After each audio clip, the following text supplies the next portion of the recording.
right. That's the basic decision-making matrix. So at the bottom, generally, okay, guys, and this is not fixed, all right, but we're talking about general principles here. So there's nothing stopping your guy at the bottom from thinking about strategic stuff. And also, what's important with leadership is, I had such a great mentor in my first job at Barloworld Logistics. I used to report directly to the GM as a student outside. And one of the things he always said to me that's always stuck with me is that he said, don't underestimate your people on the ground. Just because somebody is driving a forklift or is a sweeper at your factory doesn't mean he's not a church leader or community leader in his own community.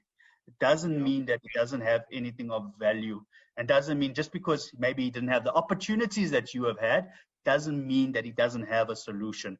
Okay, so I'm not saying you only at the bottom level, you only do day-to-day and routine things, but generally speaking, when you're at the bottom level, the lower grades, you've got a set task to do. All right.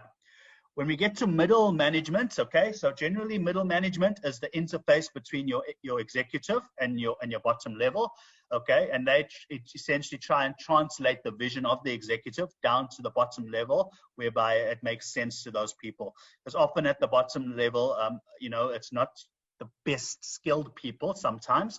So it's management's job to translate generally complicated kind of executive decisions into meaningful day-to-day activities that make sense to your people at the bottom. Okay, so for example, let's say the executive comes up with a new strategy whereby we're moving to a new 3-shift system from a 2-shift system, and we're going to implement that over a 1-year period, and we're going to interface more with the 4PL and that sort of thing.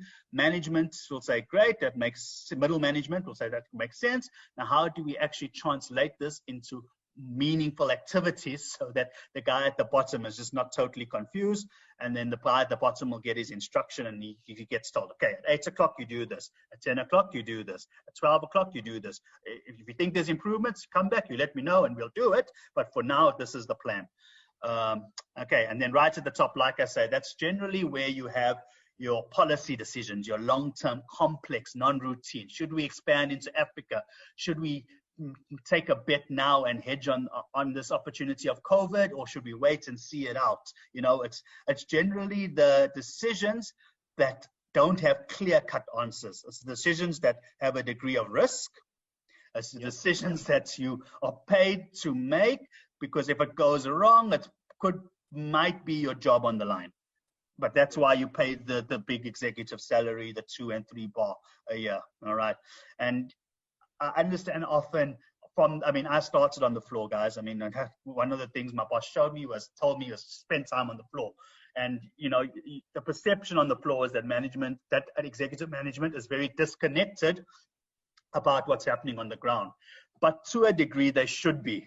They shouldn't be too familiar and too involved, rather, with what's happening on the ground. That's not their job. Whoever's on the ground needs to run what's on the ground. Whoever's middle management needs to run middle management. Whoever's in charge of strategy needs to run strategy. Yes, you can have interplay, but people are employed to do roles. And sometimes things might not make sense to you. It's always good to question. I definitely don't know everything. I always learn, and I often get challenged, and you reassess and then you realign. But yeah, generally your strategic management, your senior executives, they are involved and should be developing strategy, long-term thinking, long-term impact, complex, non-routine. That's what they are paid to do. That's what they should be doing, guiding the company forward. They shouldn't be worried about day-to-day efficiencies. It should be more your long-term efficiencies. And often I see this, especially in South Africa, and I've been in many companies, is that your executive doesn't realize that. They get involved in the nitty-gritty. And if you're involved in the day-to-day, who's thinking